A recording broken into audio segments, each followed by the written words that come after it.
My name is Arthur Miller, and I made the biggest mistake of my life on a Tuesday afternoon. Not because I lost money, not because I ruined a business deal, but because I casually said 6 words that would later change everything. I already have a girlfriend. The problem? That girlfriend didn't exist. At the time, I thought it was the perfect excuse. My mother had been trying to set me up for months. Every weekend, she sent me pictures of women I had never met and messages that all sounded exactly the same. Arthur, she's smart. She has a good family. She works at a great company. She's exactly the kind of woman you need. I loved my mother, but after hearing the same speech over and over again, I started avoiding her calls. That afternoon, I was sitting in the break room at Hayes Global Technologies, staring at my phone while another message appeared. Mom, dinner tonight. No excuses. I already told her you're coming. I closed my eyes. No way, I whispered. The woman my mother wanted me to meet was probably another person who would spend 2 hours asking about my career, my salary, and my future plans. I wasn't interested. My life was already complicated enough. Working as Victoria Hayes' executive assistant was not a normal job. Most people thought being an assistant meant scheduling meetings and bringing coffee. They were wrong. Victoria Hayes was the CEO of Hayes Global Technologies, a company worth billions of dollars. She was only 29 years old, but she had built a reputation that scared even experienced executives. She was brilliant, demanding, impossible to impress. People in the company called her the Ice Queen when she wasn't around. Not because she was cruel, because she never showed weakness. And somehow, for the past 3 years, I was the only person who could get close to her. I knew when she skipped lunch. I knew when she was pretending not to be stressed. I knew when she wanted advice but didn't want to ask for it. The problem was, I also knew I was falling for her, which was exactly why I kept my distance. Victoria Hayes was a billionaire CEO. I was Arthur Miller, a 26-year-old employee who still drove the same car I bought after college. There was no chance. So when my mother pushed another blind date on me, I decided to end it quickly. I replied, "Fine, I'll go." But I needed an escape plan. That's when my coworker Daniel walked into the break room. "You look like someone just told you the company is bankrupt." I looked up. Worse, my mother arranged another blind date. Daniel laughed. "Again?" "Yes, again." He shook his head. "Arthur, you're 26. You act like you're 80. I'm busy. You're always busy." "That's because I work for Victoria Hayes." Daniel raised an eyebrow. "Or because you're secretly in love with your boss?" I almost dropped my phone. "What?" He laughed. "Relax. Everyone knows." "No one knows." "Arthur, you look at her like she invented oxygen." I immediately looked away. "That's ridiculous."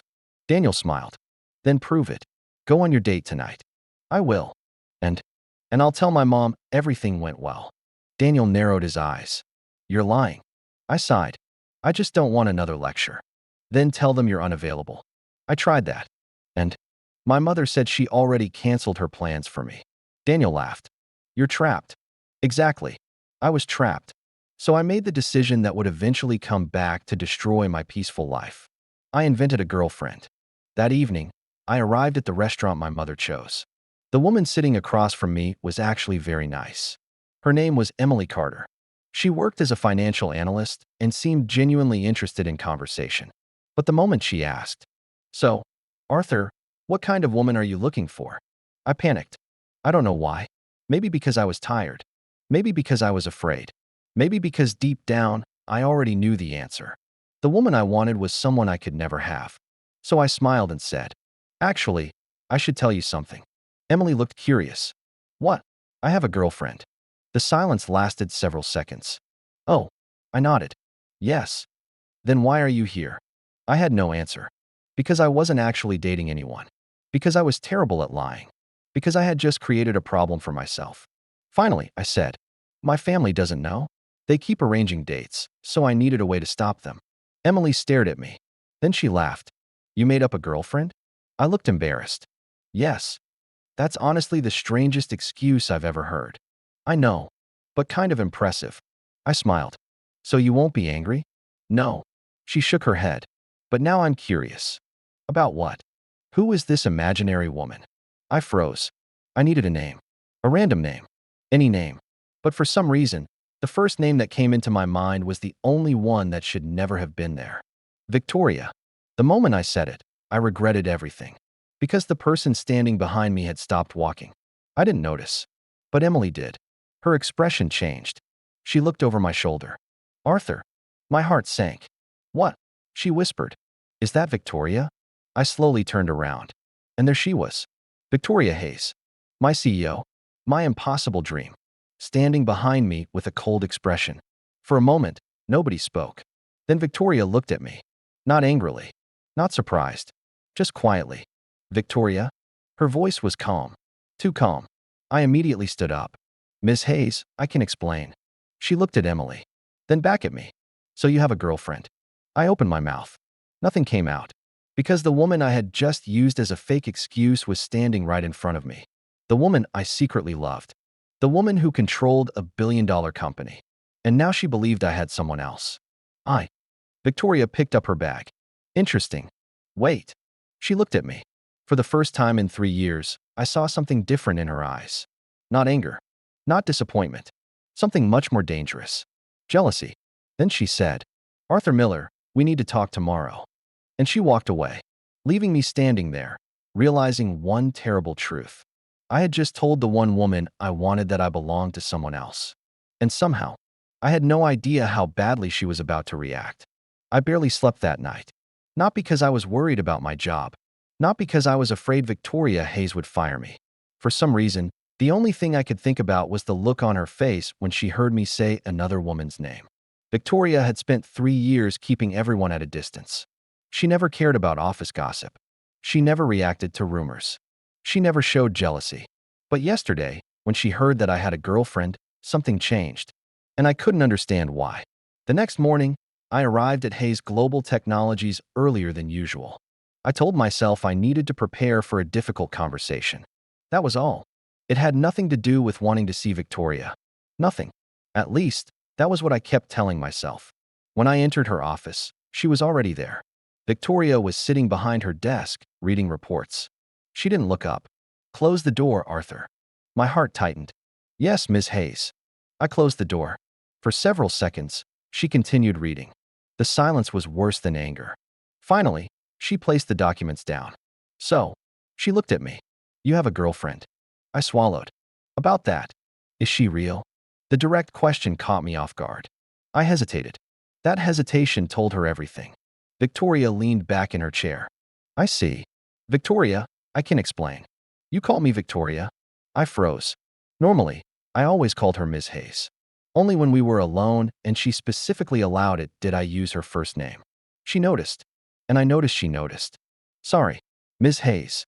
But instead of correcting me, she just looked away. Why did you lie? I sighed. My mother arranged a blind date. And I didn't want to go. So you invented a woman? Yes. Victoria looked at me.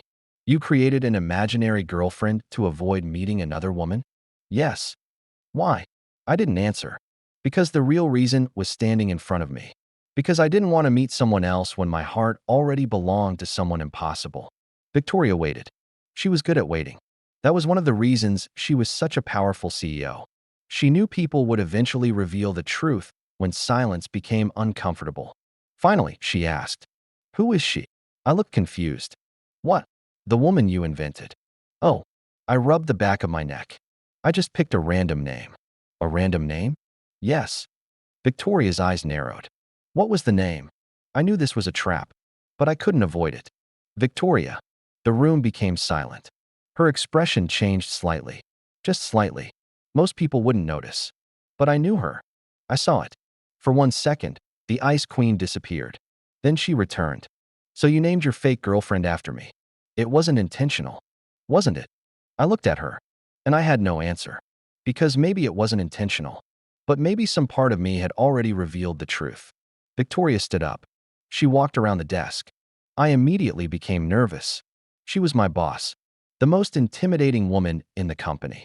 But somehow, standing close to her made me more nervous than any business meeting. She stopped in front of me. Arthur. Yes. If you wanted to reject that date, why didn't you simply say you weren't interested? Because my mother wouldn't stop. That's not what I asked. I looked at her. Victoria's voice became quieter. Why didn't you tell them you already had someone? I was confused. Because I don't. She stared at me. Then she asked, "Are you sure?" That question shocked me. What does that mean? Victoria looked away. For the first time, she seemed uncertain. That was something I had never seen before. Victoria Hayes was always confident, always in control. But now, she looked almost nervous. Then she picked up a pen from her desk. It was a black fountain pen. I recognized it immediately. Everyone in the company knew that pen. It was a limited edition collector's item, a gift from a famous designer. The value was rumored to be around $1 million. I had once asked her why she kept such an expensive pen on her desk. She said, "Because people value things differently." I never understood what she meant. Until that moment. Victoria held the pen in her hand. Then she looked at me. "Arthur." "Yes." "Do you know what annoys me?" I shook my head. "No. You can negotiate with investors worth hundreds of millions of dollars. You can solve problems that executives can't handle. You can stand beside me when everyone else is afraid." She paused. "But when it comes to yourself, you act like you're invisible." I didn't know what to say. Victoria tightened her grip on the pen. Then suddenly, crack. The sound shocked me. The $1 million pen broke in her hand. I stared at her. "Victoria." She placed the broken pen on the desk. Her expression remained calm, but her eyes were different. "Do you know why I broke it?" I shook my head. "No. Because I'm tired of watching you pretend you don't matter." I froze. She stepped closer. Then she said the words I never expected to hear. "Arthur Miller, break up with your fake girlfriend." My eyes widened. "What?" Victoria looked directly at me. Her voice was firm. "Leave the woman who doesn't exist. Then marry me." I thought I misunderstood. "Ms. Hayes, I'm serious." She pointed toward the broken pen. "You think you have nothing to offer me. You think I'm choosing you because I need someone." A faint smile appeared on her lips. "You're wrong." She walked back to her desk and opened a folder. Inside were documents, company shares, investment agreements, numbers I couldn't even understand. Then she pushed them toward me. "If you marry me, you won't just have my name. You'll have my trust. You'll have my company. You'll have everything I built." I stared at her. "Why?" Victoria looked at me quietly. Then she said, "Because everyone wants my money. Everyone wants my power. But you." She paused. "You were the only person who stayed when you had nothing to gain." My heart stopped. For 3 years, I thought I was invisible. I thought Victoria only saw me as an employee. But now, I realized I might have been the only person she truly saw. I looked at the broken $1 million pen on the desk, then back at her. "Victoria." She interrupted. "No."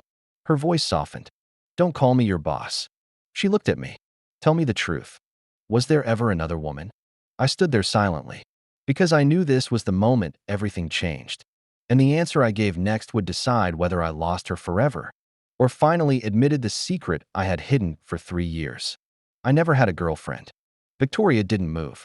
Then I added, "Because the woman I wanted." I stopped. My voice became quieter. Was someone I thought I could never have. For 3 seconds, neither of us said anything. Victoria Hayes stood in front of me, the most powerful woman in the company, and for the first time since I met her, she looked like she was waiting for my answer. Not as a CEO, not as my boss, but as a woman who was afraid of hearing the truth. I looked away, because saying it out loud felt impossible. "The woman I wanted," I repeated quietly. Victoria's eyes stayed on me. "Who is she?" My heart was beating faster than it ever had during any business meeting. I had faced angry investors. I had defended company decisions in front of executives twice my age. But standing in front of Victoria and admitting my feelings was harder than all of those things combined. I forced a smile. "It doesn't matter." Her expression changed immediately. "It matters to me." I looked at her. She rarely raised her voice. But those 4 words carried more weight than anything she had ever said. "It matters to me, Arthur." I didn't know how to respond, because the woman I loved was asking me to tell her she was the woman I loved.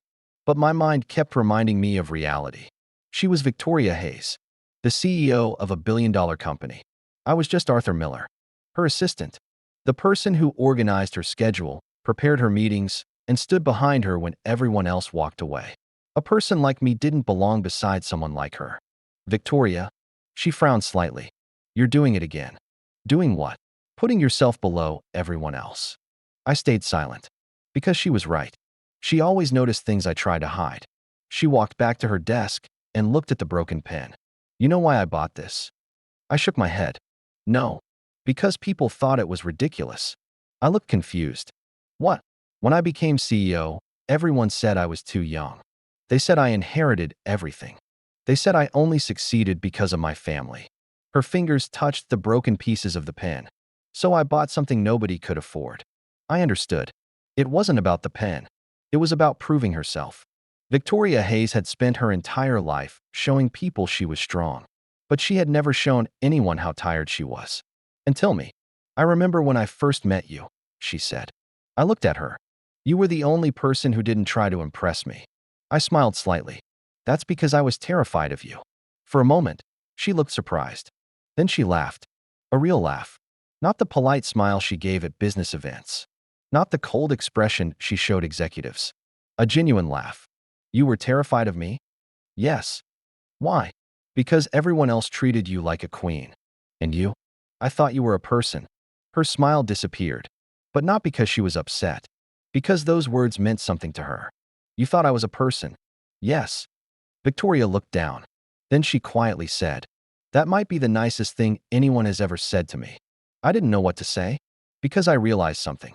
The woman everyone feared was lonely. Later that afternoon, rumors started spreading through the company. People noticed Victoria had canceled 2 meetings. Nobody understood why. The CEO of Hayes Global Technologies never canceled meetings. Especially not because of a personal matter. Daniel walked into my office with a worried expression. Arthur. I looked up. What? Did something happen? No. He stared at me. You're a terrible liar. I sighed. What did you hear? Daniel lowered his voice. People saw you enter Victoria's office this morning. So you were there for almost 2 hours. I said nothing. Daniel leaned closer. Arthur. What? Did the Ice Queen finally freeze you? I laughed. No. Then what happened? I hesitated. I couldn't tell him. Not yet. Because I still didn't know what was happening myself. My CEO had just asked me to marry her. And somehow, I was more afraid than happy. Because accepting her love meant accepting a completely different life. A life where everyone would say, he only married her because she's rich. He used her. He wasn't good enough. Those words didn't bother me when they came from strangers. But they bothered me because I knew Victoria would hear them too. That evening, I found her waiting outside the building. I stopped. Victoria? She looked at me. You're leaving without saying goodbye? I was confused. I didn't know I needed permission. She walked closer. You don't. Then she paused. But I wanted to see you. Those words surprised me. Victoria Hayes wanted to see me. Not because of work. Not because of a meeting. Just because she wanted to. Why? She looked at me seriously. Because you still haven't answered my question. I knew exactly what she meant. Victoria? No. She stepped closer. I don't want excuses. I don't want you to tell me I'm your boss. I don't want you to tell me you're not good enough. Her eyes met mine. I want the truth. The street was quiet. For once, I had nowhere to hide. So I finally said it. The woman I wanted was you. Victoria froze. Even though she probably expected it. Hearing it was different. I fell in love with you 3 years ago. Her eyes softened. But I never said anything because I knew who you were. And who am I? I smiled sadly. Someone everyone wants. Your investors want your approval. Your employees want your respect. Your competitors want your secrets. But I looked at her. I just wanted you to be happy. Victoria didn't speak. Then she asked, Arthur, do you know what I wanted? I shook my head. She stepped closer. I wanted someone who didn't care about Victoria Hayes. I wanted someone who cared about me. My breath stopped. Because for the first time, I understood. She wasn't choosing me because I was useful. She wasn't choosing me because I was special. She was choosing me because I was the only person who treated her like a normal woman. Then her phone rang. The moment she looked at the screen, her expression changed. The warmth disappeared. What happened? She answered. Repeat that. I watched her face become serious. After a few seconds, she ended the call. What is it? She looked at me. The board found out. About us. She nodded. And they don't approve. I felt my heart sink. Victoria, I don't want to cause problems for you. But she interrupted me. No. Her voice was firm. You still don't understand. She stepped closer. The problem isn't that they think you're not worthy of me. I looked at her. Then what? A cold smile appeared on her face. The problem is, They think I'm not worthy of you. I stared at her. And in that moment, I realized something. Victoria Hayes wasn't asking me to become part of her world. She was preparing to fight the entire world, just to keep me in hers. The next morning, I walked into Hayes Global Technologies knowing something had changed. Usually, when I entered the building, people greeted me casually. "Morning, Arthur. Coffee run again? Big meeting today?" But that day, the conversation stopped when I walked past. People looked at me. Some whispered. Some immediately looked away when I noticed. I didn't need anyone to explain. The news had spread. The CEO of Hayes Global Technologies was interested in her assistant. And in a company where everyone measured people by status, money, and power, that was enough to create chaos. Daniel walked toward me with a serious expression. "You saw it." I looked at him. "Saw what?" He handed me his phone. On the screen was a business article. Hayes Global CEO Victoria Hayes linked to young executive assistant Arthur Miller. My stomach tightened. I quickly read the article. It wasn't just gossip. Someone had leaked details about Victoria and me. The article questioned her judgment. It questioned whether I was using her. It questioned whether a billionaire CEO could make personal decisions without damaging her company. Daniel looked angry. "Whoever wrote this is trying to destroy you." I handed the phone back. "They're not wrong about one thing." "What?" "I'm not someone who belongs next to Victoria." Daniel frowned. "Arthur, I'm serious." He shook his head. "You're doing it again." "What?" "You're letting everyone else decide your value." Before I could answer, my assistant notification appeared. A message from Victoria. "Come to the boardroom. Now." My heart tightened. I knew this wasn't going to be a normal meeting. When I entered the boardroom, every major executive was already there. The atmosphere was completely different from any meeting I had attended before. Usually, I stood behind Victoria and took notes. Today, everyone was looking directly at me. At the center of the room sat Victoria. She looked calm, cold, professional. The CEO was back. One of the board members, Richard Coleman, spoke first. "Arthur Miller." "Yes." "Do you understand why you are here?" I nodded. "Because of the rumors." "Not rumors." Richard pushed a document across the table. "Concerns." I looked at the paper. It was a report about my background, my education, my salary, my position in the company, everything about me. Richard continued. "Ms. Hayes is the face of this company. She cannot allow personal emotions to affect business decisions." I looked at Victoria. She remained silent. That scared me more than anything, because I knew her. When Victoria was quiet, it meant she was controlling herself. Another executive spoke. "Arthur, nobody is questioning your character." I almost laughed. They absolutely were. They were just saying it politely. The man continued. "But you have to understand how this looks. A young employee suddenly becomes close to the CEO. People will assume he wants something." I clenched my hands, because those were exactly the words I feared. Victoria finally spoke. "Are you finished?" The room became silent. Her voice was calm, but everyone immediately stopped talking. Richard looked at her. "Victoria, we are trying to protect the company." "No." She looked at him. "You are trying to protect your own opinions." Nobody moved. Victoria stood. "You reviewed Arthur's salary. You reviewed his position. You reviewed his background. But did any of you review what he has done for this company?" Silence. She continued. "When our largest investor threatened to withdraw, who stayed overnight fixing the problem?" Nobody answered. "When our security system was attacked, who found the weakness before our engineers?" Again, silence. "When I was blamed for a failed acquisition, who was the only person who defended me?" Victoria looked around the table. "Arthur." I looked down. I never expected her to remember those things, because to me, they were just things I did. But to her, they mattered. Richard leaned forward. "Victoria, emotions are clouding your judgment." The moment he said that, something changed. Victoria smiled. Not a warm smile. A dangerous one. "Emotions?" She walked toward the screen. Then she displayed a document. Everyone looked surprised. "What is that?" Richard asked. Victoria answered. "The performance report of Arthur Miller." The screen showed numbers. Projects. Revenue growth. Problems solved. Deals saved. Everyone became quiet. Because they expected to see an average employee. Instead, they saw someone who had quietly become one of the most valuable people in the company. Victoria looked at them. "You call him an assistant. He is the reason many of you still have your positions." Nobody spoke. Then Richard said, "Even if that is true, marriage is different." Victoria turned around. "Yes, it is." Then she looked directly at me. "But that decision belongs to me." My heart skipped. Because I knew what she was about to say, Victoria walked to my side. Not behind me. Not above me. Beside me.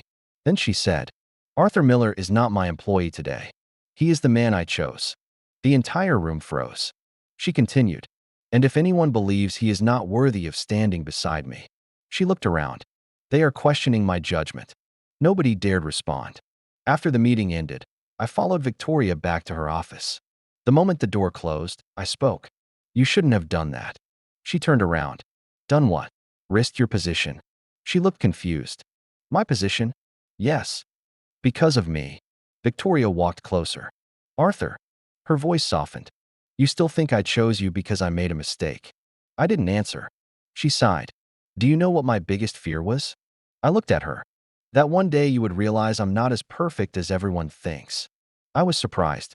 "Victoria." "No, listen." She looked away. "Everyone sees the CEO. The billionaire. The woman who never loses. But you." She smiled slightly. "You saw me when I was exhausted. You saw me when I failed. You saw me when I was scared." I stayed silent. Because she was right. I had seen those moments. Moments nobody else knew existed. Then she reached into a drawer. She pulled out something. A small box. My eyes widened. "Victoria." She opened it. Inside was the replacement pen. Not the broken one. A new one. But engraved on it were two words. "Arthur Victoria." I stared at it. "Why?" She smiled. "Because I broke the old one when I was angry." "Angry at what?" She looked at me. "Angry that you could love me for 3 years. And still believe I would never choose you." I didn't know what to say. Then she placed the pen in my hand. "Arthur." "Yes. I don't need you to become rich. I don't need you to prove anything. I don't need you to impress anyone." She stepped closer. "I only need you to stop running away from me." Before I could answer, my phone rang. I looked at the screen. It was my mother. I answered. "Mom." Her voice sounded excited. "Arthur, I heard some news." My heart sank. "What news?" She paused. "Is it true that the woman you're dating is Victoria Hayes?" I froze. Victoria looked at me. Then my mother said the words that changed everything. "Arthur, why did you never tell us you were dating a billionaire?" I didn't answer my mother immediately. Not because I didn't know what to say. Because I knew whatever I said next would change everything. Victoria was standing in front of me, watching quietly. She didn't interrupt. She never did when something mattered to me. "Arthur," my mother asked again, "are you still there?" I finally responded. "Mom, it's not what you think." There was a pause. Then she laughed. "Not what I think. Arthur, the entire internet is talking about it." I closed my eyes. Of course. Within hours, the entire situation had become public. My fake girlfriend story. Victoria's reaction. The board meeting. Everything. My quiet life was gone. "Mom, I'll explain everything tonight." "Is she there with you?" I looked at Victoria. She raised an eyebrow. I immediately knew she heard that question. "Yes." My mother became silent. Then she said, "Arthur." "Yes." "Do not mess this up." I was surprised. "What?" "You have spent your whole life thinking you are not good enough for people." I didn't speak. My mother continued, "But if that woman truly cares about you, don't push her away because you are afraid." I looked at Victoria. For some reason, those words hit harder than I expected. "I'll talk to you later, Mom." After hanging up, the office became quiet. Victoria looked at me. "Your mother likes me." I laughed. "She hasn't met you yet." "She already decided?" "That's my mother." A small smile appeared on Victoria's face. It disappeared quickly, but I saw it. And somehow, that tiny smile made me happier than all the money in the world. That evening, Victoria invited me to dinner. Not a business dinner. Not a company event. Just dinner. I almost said no. Out of habit. Out of fear. But this time, I stopped myself. I needed to stop running. When I arrived, Victoria was already waiting. She wasn't wearing the usual business suit. She looked different. Not like the CEO everyone feared. Just Victoria. The woman I had fallen in love with. "You're early," she said. "You're surprised?" "You're usually early for meetings." I smiled. "This isn't a meeting." "No." She looked at me. "It's not." For some reason, that simple sentence made me nervous. We sat down. For a while, we just talked. Not about work. Not about the company. About ourselves. I learned things I never knew. Victoria hated flying. She loved old movies. She secretly listened to music from the 90s. She kept every handwritten note people gave her. I stared at her. You really don't act like the person everyone describes. She looked at me. And what person do they describe? The Ice Queen. She rolled her eyes. I hate that name. You do? Yes. Then why don't you tell people? She looked down. Because sometimes it is easier to let people believe you are cold. Why? Because people stop trying to hurt you. I became quiet. Because I understood. Victoria wasn't cold because she didn't have feelings. She was cold because she had too many. After dinner, she drove me back. Before I left, she stopped the car. Arthur. Yes. There's something you don't know. I turned toward her. What? She looked at the road ahead. When you started working for me 3 years ago, I almost rejected your application. I smiled. Honestly, that makes sense. She shook her head. Not because you weren't qualified. Then why? Because your resume was too ordinary. I was confused. My resume? Yes. She looked at me. Everyone who applied wanted something from me. Money. Connections. A better position. But you wrote something different. What did I write? Victoria smiled. You wrote that you wanted to help build something meaningful. I remembered. During my interview, they asked me why I wanted to work at Hayes Global. My answer was simple. Because I wanted to work somewhere my efforts mattered. Victoria continued. After the interview, my assistant told me not to hire you. Why?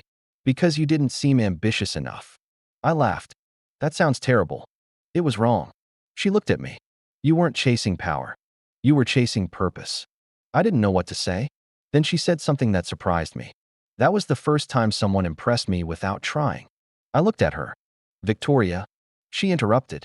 Do you know when I realized I loved you? My heart stopped. She looked away. It wasn't when you solved a crisis. It wasn't when you saved the company money. It was a small thing. What thing? One night, I was working late. I hadn't eaten all day. You left food on my desk. I smiled. You remember that? I remember everything about you. Those words were quiet, but they hit me harder than anything else. You didn't leave a note. You didn't ask for praise. You didn't even wait for me to thank you. She looked at me. You just cared. I looked down. Because suddenly, I understood. All those years, I thought I was hiding my feelings. But maybe I wasn't. Maybe Victoria had known all along. The next day, another problem appeared. A major investor threatened to cancel a $300 million partnership. The reason? They claimed Victoria was making emotional decisions because of me. When I saw the news, I immediately went to her office. We need to fix this. Victoria looked up from her computer. No. I stopped. No. She shook her head. You need to stop thinking the solution is leaving. I didn't answer. Because that was exactly what I was thinking. If I disappeared, maybe nobody could attack her. Victoria stood. Arthur. Yes. 3 years ago, you helped me save this company. You never asked for anything. Today, I'm asking you for something. What? She looked directly at me. Stay. I was silent. Stay and let me choose you. My heart moved. But before I could answer, the office door suddenly opened. Richard Coleman walked in. His expression was serious. Victoria. She turned. What? He looked at me. Then back at her. The board has made a decision. Victoria's eyes narrowed. What decision? Richard placed a document on the table. If you continue this relationship. He paused. Then the board will vote to remove you as CEO. The room went silent. I looked at Victoria. This was exactly what I feared. My existence was threatening everything she built. But Victoria didn't look afraid. She looked determined. She picked up the document. Read it. Then slowly placed it back down. Richard expected her to panic. Instead, she smiled. Is that your final decision? Yes. Victoria looked at me. Then she said something that shocked everyone. Fine. I'll accept the vote. I froze. Victoria. But she continued. Because there is something you all forgot. Richard frowned. What? Victoria looked around the room. The company may belong to the shareholders. But my life belongs to me. And then she held my hand in front of everyone. Arthur Miller is not the reason I might lose this company. He is the reason I finally know what I'm willing to fight for. I realized at that moment. The woman who controlled billions of dollars was willing to risk everything. Not for money. Not for power. But for me, I had spent my entire life believing that love was something people like me had to earn. I thought I needed more money, a better career, a bigger house, a stronger reputation, something that would make me worthy.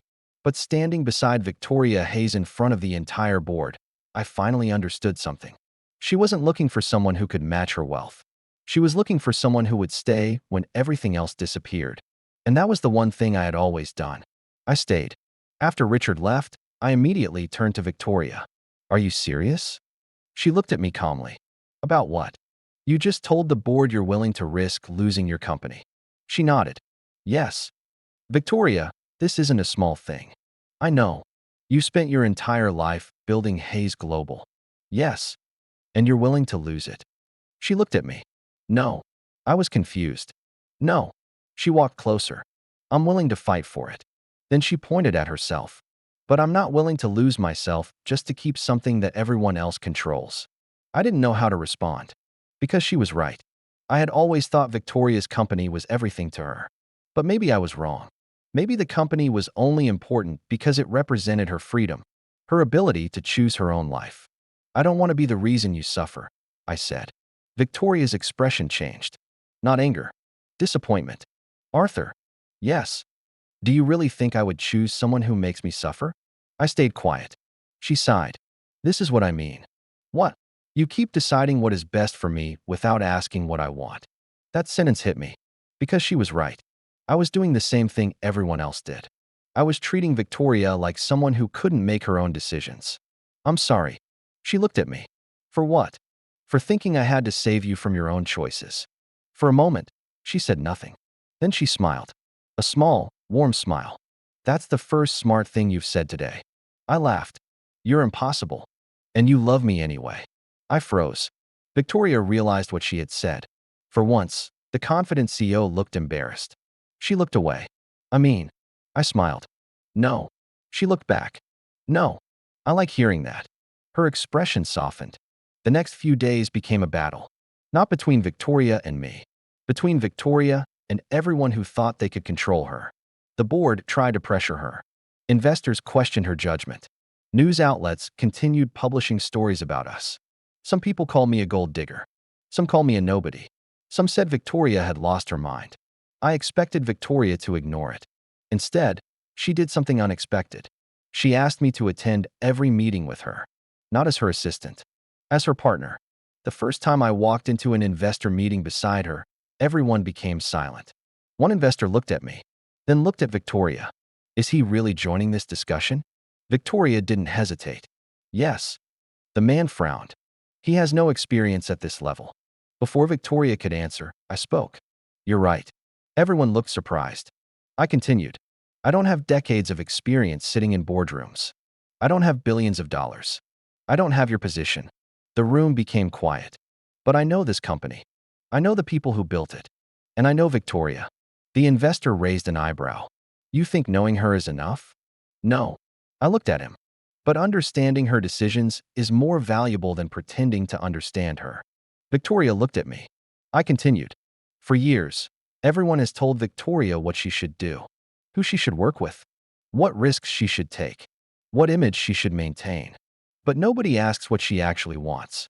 The room went silent. The investor looked at Victoria. And for the first time, he seemed to understand something. Victoria wasn't weak because she cared about someone. She was stronger because she finally had someone who cared about her. That night, Victoria and I stayed late at the office. The building was almost empty. She sat on the sofa, looking exhausted. You know, I looked at her. What? I never thought you would actually stand up in that meeting. I smiled. I was terrified. She laughed softly. You didn't look terrified. I was.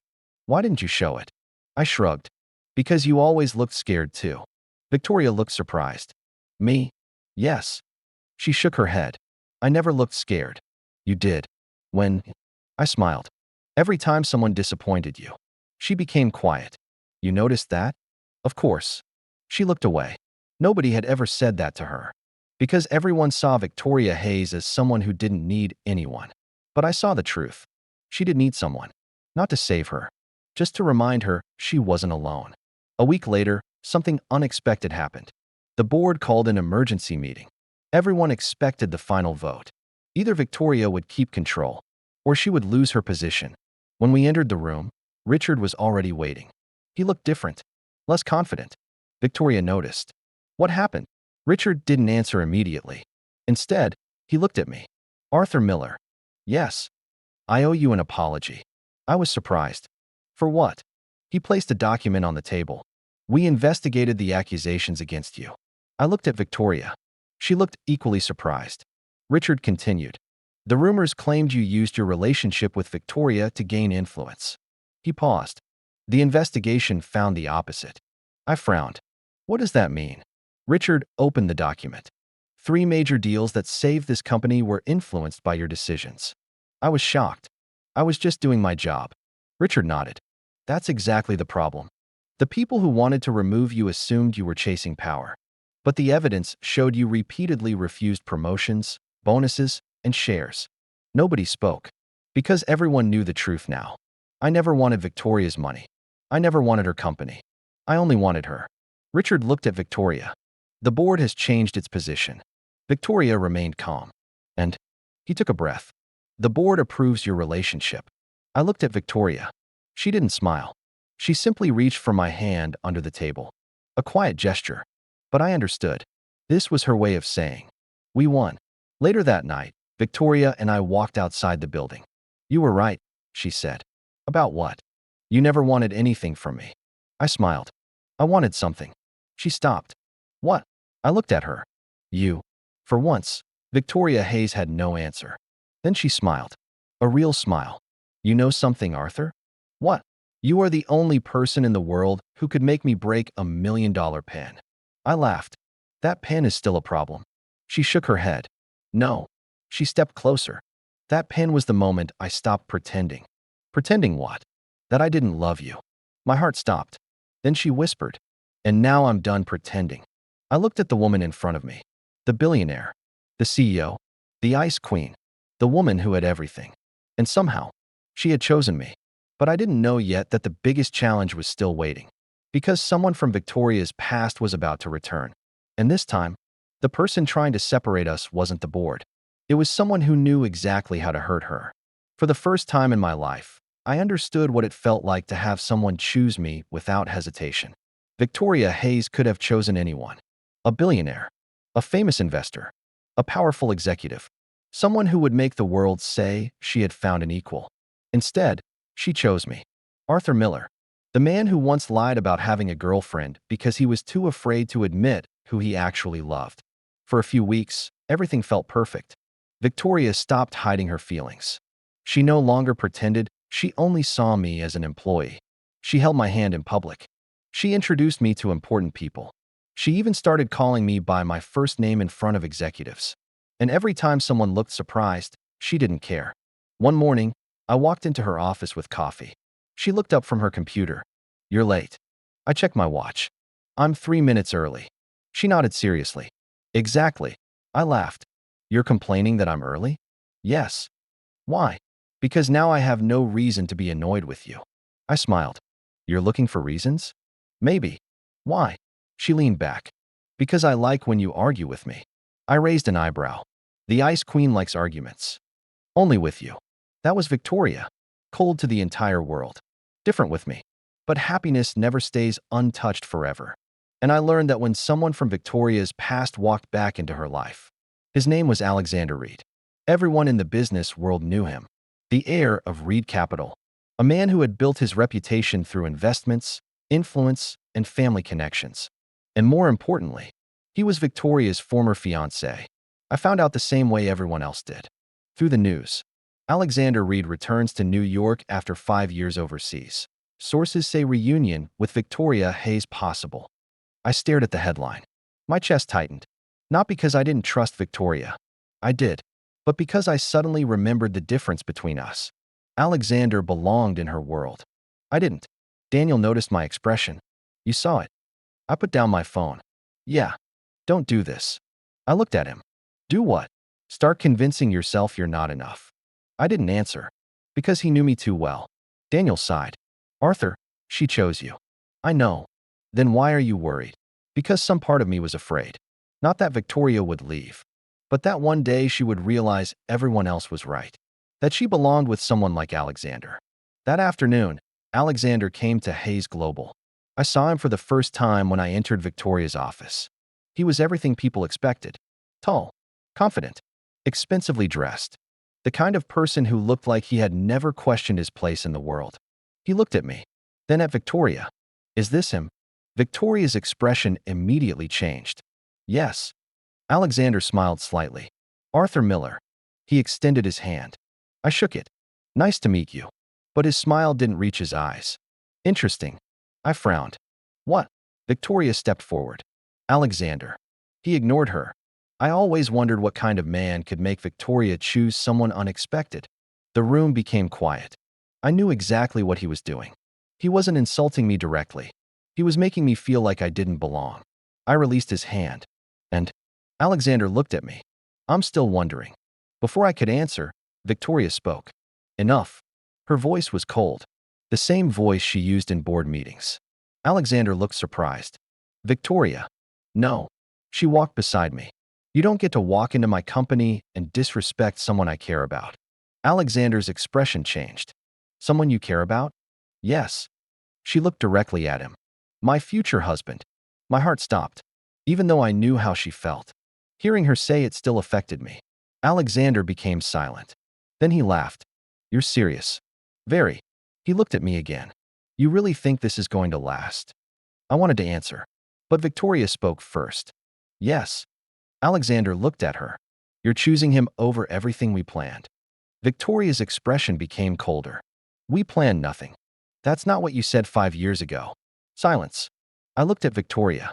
For the first time, I saw something I had never seen before. Pain. Alexander noticed. He smiled slightly. Tell him. Victoria didn't move. Tell him what? The reason you left me. My heart tightened. Victoria looked away. Alexander continued. Tell him you didn't leave because you stopped loving me. Tell him you left because your father forced you to choose the company. I looked at Victoria. She had never told me this. Alexander stepped closer. She chose the company over me. And now she's pretending she can choose love. Isn't that right, Victoria? The room was silent. I waited. Not because I believed him. Because I wanted to hear the truth from her. Victoria finally spoke. Yes. My heart sank. She continued. I chose the company. Alexander smiled. Exactly. But Victoria wasn't finished. I chose the company because I was 24 years old and afraid. She looked at him. I thought losing the company meant losing everything. Then she looked at me. But I was wrong. Her eyes softened. I had already lost something more important. Alexander's smile disappeared. Victoria continued. I lost the person who loved me when I had nothing to offer. I realized she wasn't talking about Alexander. She was talking about me. Alexander became quiet. Victoria walked toward the door. Your meeting is over. He stared at her. You're really going to throw away our history? She answered without hesitation. No. I'm respecting it. But my past is not my future. After Alexander left, I stayed silent. Victoria noticed. You're upset. I shook my head. No. Arthur. I looked at her. Did you love him? She didn't avoid the question. Yes. That answer hurt. But I appreciated her honesty. Then she continued. But I wasn't the person I am now. She walked closer. I loved him when I was trying to prove myself. I stayed because I thought powerful people only deserved powerful relationships. She looked at me. But then you came into my life. I said nothing. You never cared about my company. You never cared about my last name. You never cared about what I could give you. She touched my hand. You cared about me. I looked at her. And that's why you're afraid? I didn't answer. Because she was right. Victoria smiled softly. Arthur. Yes. I didn't choose you because you were better than Alexander. I chose you because with you. She paused. I don't have to be Victoria Hayes, CEO. I can just be Victoria. Those words destroyed the last wall I had built. I pulled her into my arms. And for the first time, I stopped wondering if I deserved her. Because I finally understood. Love was never about who stood higher. It was about who stayed. But the next morning, another surprise arrived. A lawyer walked into Victoria's office. He placed a folder on her desk. Ms. Hayes. Victoria looked at him. What is this? The lawyer took a breath. Your father's final trust agreement. Victoria froze. My father's? Yes. Why are you giving this to me now? The lawyer looked at me, then back at her. Because the agreement contains one condition. Victoria opened the folder. Her face changed. I stepped closer. What does it say? She looked at me. And for the first time since I met her, Victoria Hayes looked completely shocked. Arthur. What? She whispered. My father knew about you. When Victoria said those words, I felt like the entire world stopped. My father knew about you. I stared at her. What do you mean? She looked down at the document in her hands. Her expression was completely different from before. Not the confident CEO. Not the woman who could control a room full of executives. Just Victoria. Confused. Surprised. Almost emotional. The lawyer stood quietly beside us. Mr. Hayes included specific instructions in his final trust agreement. Victoria looked at him. What instructions? The lawyer opened another page. Before any transfer of controlling assets, he required verification of the person standing beside you. Victoria frowned. Standing beside me? Yes. The lawyer looked at me. Arthur Miller. I froze. Me? Victoria looked equally shocked. The lawyer nodded. Your father believed that the person you chose to build your life with would reveal more about your character than any business decision. I looked at Victoria. She slowly sat down. My father never met Arthur. The lawyer smiled slightly. He did. Victoria looked up. What? He met him 3 years ago. My mind went blank. 3 years ago? That was when I first started working at Hayes Global. The lawyer continued. Mr. Hayes visited the company under a different name. He wanted to see how people treated him when they didn't know who he was. Victoria looked at me. I remembered that day. A middle-aged man had come into the office asking for help. Many employees ignored him. Some treated him impatiently. But I had helped him find the right department. I had even walked him there myself. The lawyer looked at me. You were the only person who treated him with respect. I couldn't believe it. That was him. Victoria nodded slowly. I remember. Her voice became quiet. You came back late that day. I looked at her. You noticed? I noticed everything about you. That sentence still surprised me. Even after everything. She continued. You told me someone needed help. I smiled. I didn't know he was your father. I know. She looked at me. That was the point. The lawyer placed the final document on the table.